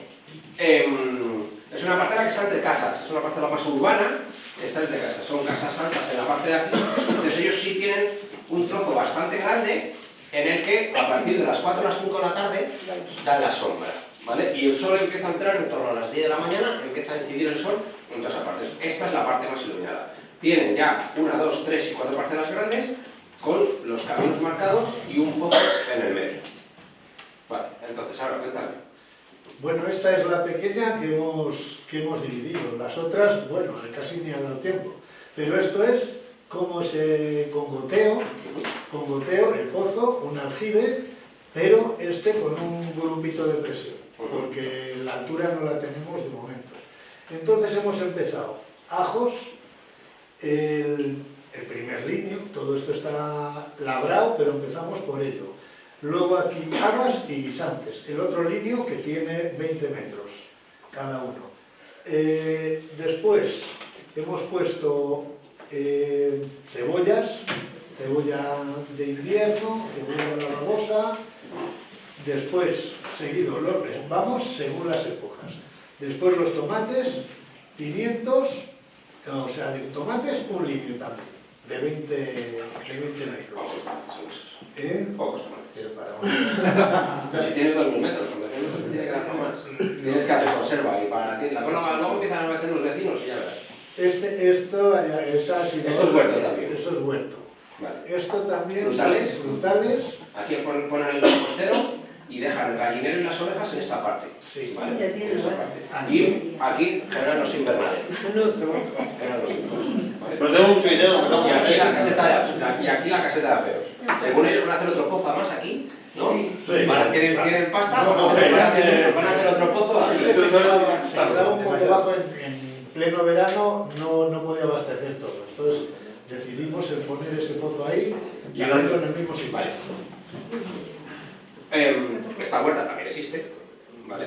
Esta es mi huerta de las monjas, en el convento de Santa Clara, en la Rondilla, ¿vale? Entonces está metida entre casas y es exactamente así. Nosotros en la parte más umbría, en esta parte de por aquí, teníamos las alcachofas, ¿vale? No tenemos invernadero, pero realmente en esta parte de aquí, esta parcela central y esta parte de aquí es la mejor porque es la que más sol tiene, entonces lo que se cultivaba principalmente son esta y esta parte de por aquí, y realmente aquí en estas partes apenas había uso porque la sombra era muy grande, ¿vale? Entonces sí que lo utilizábamos algunas veces para eso. Entonces nosotros ahora, por ejemplo, ya tenemos un problema, y es que en estas partes de por aquí cultivar coles es muy complejo. Ahora casi todo es un jardín, ¿vale? Para que ellas paseen, porque ya quedan pocas y muy mayores y luego se nos va muriendo el modelo. Entonces están ahí. Yo con los 10 años heredo. Llevo 20, mira, cuando me jubile voy a hacer una huerta aquí para que vengáis todos a... Estas también tienen mucha pasta. Entonces, cultivar en esta parte de aquí ahora, en cuestiones de invierno, es muy complejo, porque a partir de las 4 o las 5 de la tarde es de noche. Entonces, la col, el repollo, que habría que empezar a plantarlo para el invierno en julio, o lo plantamos en julio, o en junio, o como hagas una plantación tardía. Yo en mi huerta no tengo tantos problemas como lo habéis visto antes de iluminación, mi huerta es diáfana, da el sol muchísimo, entonces yo la puedo poner el día 15 de agosto o el día 25 de agosto, puedo poner el brócoli que se hace. Sin embargo, si yo aquí pongo un brócoli el 25 de agosto, el 5 de septiembre ya es que a las 4 de la tarde todos los días es sombra, es sombra. Entonces no vegeta, no se hace lo suficientemente grande y al final pues se Pero quedan las brócolis. puertas así de interior, como es esa, por ejemplo, de las... Aquí es imprescindible saber las horas de luz, A ver, de sol. ¿en qué calle está el convento de Santa Clara? Santa Clara. Eso da igual, luego te lo cuento. Claro, es Santa Clara. No interrumpa usted. Te lo quiere quitar, te lo quiere quitar. No. Es que cuando Contar están lo de la así herencia. las puertas, porque yo conozco más gente que a lo mejor las tiene metidas así como en un... y están en la ciudad, eso es más difícil. Tienes menos horas de sol en algunos casos, entonces tú tienes que apuntar y saber dónde da el sol en cada sitio. Yo sé que ahora mismo, por ejemplo, nosotros los semilleros, cuando los hacíamos en esta parte de aquí, porque es lo que más sol tiene. Y cuando estás haciendo en invierno los semilleros de lo que vas a plantar en primavera-verano, todavía hay muy poquita sol, hay muy poca luz. Tienes que buscar el sitio que más iluminación tenga. Y sin embargo, pues estas son cosas que a lo mejor en verano, si aquí da la sombra, pues poner en verano lechugas, acelgas, cosas de hoja que tienen más tendencia a espigarse en las zonas más sombrías, dejando los cultivos que necesitan más sol, como la berenjena o el pimiento, en las zonas más así, ¿vale? Luego recordadme que tengo que decir una cosa respecto a los vegetales, los terceros. Te digo que no hay, que son decisiones, ¿sabes? Que a mí, por ejemplo, el poner las ovejas o los gallineros o las granjas de pelo en las zonas menos aprovechables de huerta es lo más razonable, ¿vale? Dejando las partes de más sol, de más luz, más cercanas, ¿vale? En nuestro caso, los pasillos por debajo tienen canalizaciones. Nosotros yo doy a un botón y empieza el tubo a salir por aquí y empieza a salir el agua por surcos y la hacemos a surco. Y yo poco a poco ya he conseguido sacar un programador y ya me voy llevando tuberías de goteo a algunos sitios, porque el gasto de agua era demasiado grande. Pese a que aquí hay agua, para todo. ¿Alguien que salga de ahí?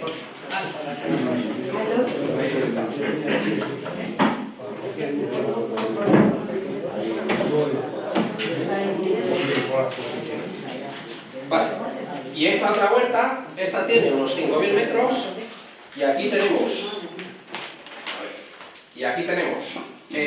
un muro muy grande, ¿vale? En este lateral de aquí no, aquí tenemos un muro muy grande que genera una parte de sombra también muy grande en esta parte.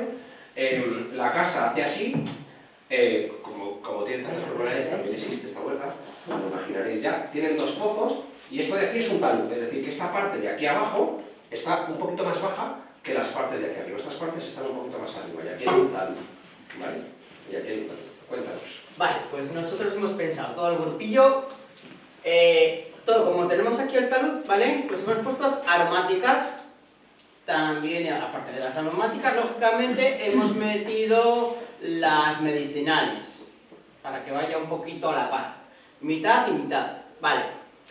Bancales, en cada uno de ellos tomate entero, lechugas igual, judía lo mismo, y en este no me ha dado tiempo a meter, pero bueno, le metemos puerro, ¿vale?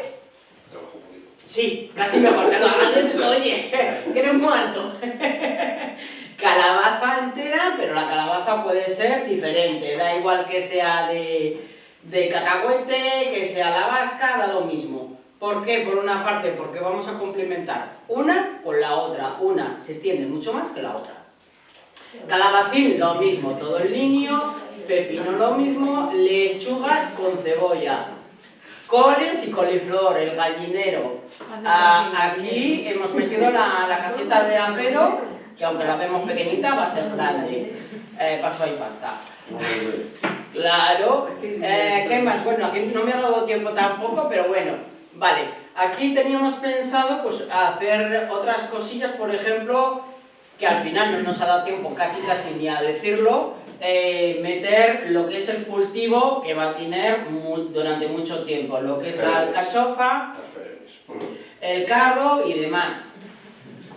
Como este terreno va a estar, como aquel que dice ahí, casi en paradito por esos cultivos, no lo vamos a poder tocar, a no ser que dejemos, por ejemplo, hasta aquí todo ese cultivo. Y el resto ya, pues para estas de aquí, coles, coliflor, etc. ¿Qué pensáis en las zonas de sombra? En la zona de sombra habíamos pensado, bueno, el compostero aquí, árboles por aquí, por esta zona, frutales sobre todo, y esta zona de aquí arriba, no me acuerdo qué es. Otro compostero. Otro compostero, vale. Vale, es que no, se había medio... Compostero de invierno y compostero de verano. ¿Y aquí qué habíamos dicho, chicos? ¿Lo que era aquí arriba? Insectos. ¿Cuál? Hoteles. Es hoteles de insectos. Voy a con otra cosa. Vale. Creo que no se me olvida nada más. Y riego por goteo, claro. Vale. Bueno, esto también existe. ¿No es tu casa? No, está... Esta es la del vecino. Este es el huerto del convento de las Clarisas, que está ya cerrado, de Villafrechoso, que también me toca mantenerlo ahora, que ya se han cerrado y ya está abandonado. Esto está en Villafrechoso, son 5.000 metros cuadrados de puerta, ¿vale? No estoy intentando. Está muy bien pensado, ¿vale? Lo de poner aromáticas en zonas que a lo mejor son un poco más perdidas, que incluso puede ayudar a la hora de fijar el terreno y el suelo, ¿vale? En estas partes yo utilizaría todas las partes de mucha sombra para poner, ya digo, casi todos los cultivos así, más así. Pero bueno, aquí ya se utilizaban principalmente, utilizaban como huerta esta parte. En esta parte de aquí la casa da un poco de sombra a este lado, y aquí había alcachofas y el resto era zona de huerta y frutales también. Y bueno, aquí también había una zona de huerta muy grande. Y bueno, pues era más o menos eso. Dos cosas que no habéis hecho, o sea, que no habéis pensado, o sea, hay dos personas, o sea, o por ejemplo vosotros tenéis mucho terreno, y sí que ponéis las líneas. A nadie se le ocurre, por ejemplo, estos son pasillos, poner los frutales alrededor de los paseos. Por ejemplo, en vez de utilizar una parcela entera para los frutales, en huertos muy limitados, empezar a poner los frutales no en una zona concreta, sino alrededor de líneas, ¿vale? Que delimiten. Un frutal tampoco da tanta sombra, ¿vale? No da tanta sombra, porque lo vamos a podar y va a tener una altura determinada. No estamos generando, yo qué sé, un nogal, ¿vale? Pero en general los árboles frutales no dan excesivo sombra. Aquí, que nadie lo ha puesto, y ahora digo, no lo he oído, ellas tenían escobas, porque entre las escobas tenían colmenas. Nadie ha dicho nada de las colmenas, y hubiera sido interesante pensar que necesitamos insectos polinizadores. Nosotros que no podíamos, porque había una construcción cerca. En ese caso no se podría, en ese caso sería más complicado, ¿vale? Y de hecho, en ese caso, encima de los estiércoles y los compost en huertas urbanas hay que tener cuidado, hacer las cosas bien para que no huelan y no haya problemas, ¿vale? Pero eso, nosotros ya digo que en esta zona sería la zona más iluminada de todas, está bien pensado además a la hora de optimizar, para mi gusto, el no hacer las líneas así, sino hacerlas así, ¿vale? Para mí me parece mucho más sencillo hacer 5 líneas largas de cultivo y luego tener aquí otra zona de huerta o otra zona de huerta, a hacer 35 líneas pequeñitas, principalmente porque si vas a regar por goteo es mucho más dinero. Es mucho más fácil tener 5 líneas grandes con 5 llaves al principio para regar cada línea que hacer así 40 pequeñas líneas que luego tienes que tener muchas más piezas, muchas más tuberías, o sea, aquí se optimiza mucho más la forma de trabajar también, la forma de trabajar con las azadas, con el motocultor, como todo. Hombre, si la línea es más larga y luego quitarle las hierbas, a mitad de línea igual te has cansado ya, y se te hace más largo, pero bueno, es cierto que es eso, está ahí. Y yo, habéis marcado goteo, yo me plantearía en sitios como estos, de este tamaño, empezar a introducir sistemas de riego por aspersión, ¿vale? Sobre todo en las zonas de las calabazas y de todo eso, porque las calabazas cuando se riegan por goteo tienen un problema bastante grande, que luego tienes que tener cuidado de que ninguna calabaza le dé por crecer encima de la tubería de goteo, porque el agua deja de pasar, ¿vale? Los calabacines, las calabazas, hay que tener cuidado, porque al final son cultivos que van muy separados, y que en un momento determinado, cuando están naciendo y están creciendo, tú la tubería la tienes que poner muy pegada a donde has puesto la semilla o donde has puesto las plantitas. Eso empieza a crecer y luego el cultivo, o sea, el calabacín se hace muy grande y todo, y apachurra a veces las tuberías, generando problemas de que el agua no circula en condiciones. Yo esto lo digo por experiencia, en mi caso, con las tuberías planas, que os acordáis que os contaba que tiene que pasar el agua y engordar. Como yo trabajo con presiones muy bajas, pues a veces tengo que estar separándolas o buscando las tuberías y abriéndolas o incluso buscando. Entonces, cuando tenemos superficies así, es bastante interesante. El calabacín, la calabaza, el melón, la sandía. El melón y la sandía no necesitan excesivo agua, se cultivaban casi en secano, sobre las variedades antiguas. Pero regar por arriba con aspersión, con pequeños aspersores y mojarlo, puede evitar la aparición de determinadas plagas, ¿vale? Es un momento determinado. Y puede hacer llegar bien el agua a toda la zona. Daros cuenta de que las calabazas, en muchas ocasiones los melones y las sandías salen, empiezan a generar muchos hijos y esas guías, si las tenéis, vuelven a enraizar, ¿vale? La guía de la calabaza que va creciendo no solo chupa agua por donde está la raíz, por donde ha nacido, esa raíz acaba apoyando en el suelo y acaba echando raíces adventicias que acaban teniendo distintos puntos por donde chupa, por donde sale. Y si, de hecho, cuando las quitáis y tiráis, algunas de ellas están un poco enraizadas y pegadas al suelo. Entonces, por eso os digo que a lo mejor, en ocasiones, el regar por aspersión algunos determinados cultivos nos permite trabajarlo así, ¿vale? No hay una norma que nos lo diga, pero para que os quedéis siempre con las zonas de sombra, a qué hora da el sol y da la sombra en determinadas zonas, si vais a hacer siembras en invierno o en primavera, que no sepa, que luego tardan mucho, las habas, los guisantes, tenerlas en el suelo, en un sitio muy umbrío, con mucha humedad, puede llevar a que se pudra la semilla hasta que termine de nacer, porque no genera calor. Entonces, o lo hacemos fuera del terreno y luego las trasplantamos, o buscamos zonas que a la hora de nacer la semilla nos permita hacerlo con más facilidad.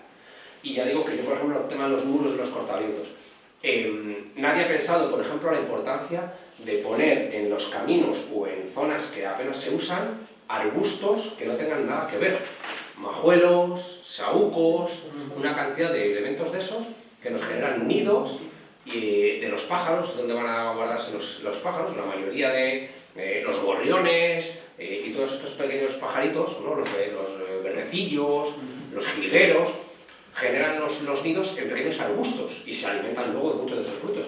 Pero esos bichos son insectívoros, se alimentan de una cantidad enorme de insectos. Se alimentan de las lechugas también. Y también de las lechugas. Y algunos también de las lechugas.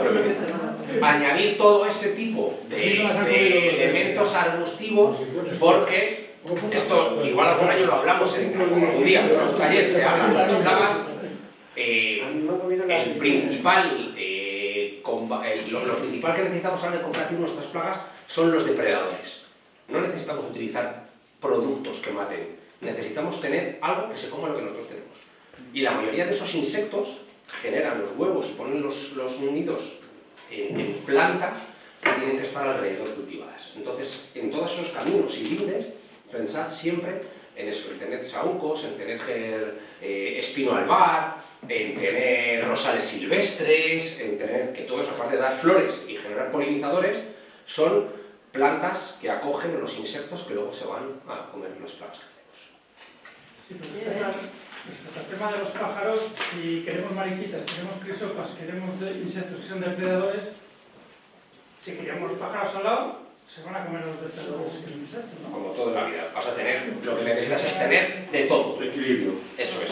Yo cuando te he dicho que no tengo prácticamente plagas, es porque yo sí tengo plagas, pero tengo muchos depredadores y tengo algo de plaga. Y todo está en un punto. Yo no busco no tener pulgón, busco que el pulgón no sea el dominante dentro de todo lo que yo tengo.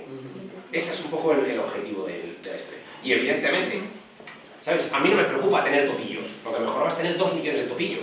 Pero para eso, pues pongo cajas nido, y tengo lechuzas, y tengo cernícalos, y tengo la vila calzada que hay al lado del canal, y tengo...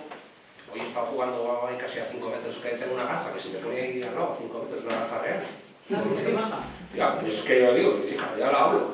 ¿Qué haces? Tienes que estar todo el día allí. Es por eso que la cosa está un poco en tener un poquito de todo, ¿vale? Y es evidente que sí, o sea, al final, si queremos mariquitas, si queremos eso, pues como todo. Ahora te tengo que buscar que son los malditos caracteres. Y bueno, que eso, que más o menos así, que penséis, que apuntéis todo, que miréis todas las necesidades que tenéis, qué vais a plantar, qué espacio os ocupa, y sobre todo, para mí me parece imprescindible que escribamos todo, que lo tengáis todo súper apuntado y que busquéis el cuaderno. A mí el año pasado, mi compañera de la huerta, Tamara, fue mi regalo de Navidad. Me hizo un regalo que lo había hecho con todas las fotos que teníamos en el cuaderno, tengo un grupo WhatsApp de Cuaderno de Campo, y todas las fotos que habíamos hecho, y pues con todo, con cada mes, con algún refrán, con las labores que habíamos hecho, cuándo habíamos sembrado, cuándo habíamos plantado, si había tormenteado y había caído un huracán de la leche y no se había volado los invernaderos, el día que nevó con las fotos de la nevada, todo eso lo teníamos todo, y me hizo un regalo que fue mi cuaderno, que fue el Cuaderno de Campo impreso, lo había imprimido y todo fenomenal, ya que salimos de la televisión, con las fotos de la tele y todas esas cosas. Yo creo que al final eso, abrirlo y volver a mirarlo y darte cuenta de que, bueno, pues, que ahora siembras un poco antes, o que cuando te empiezan a producir los tomates, oye, he cogido los primeros tomates, pues empezar a pensar todas esas cosas, de darnos cuenta, porque bueno, influye todo, ¿vale? Y por hoy, pues, nada más. Gracias. Pues un aplauso para Guillermo.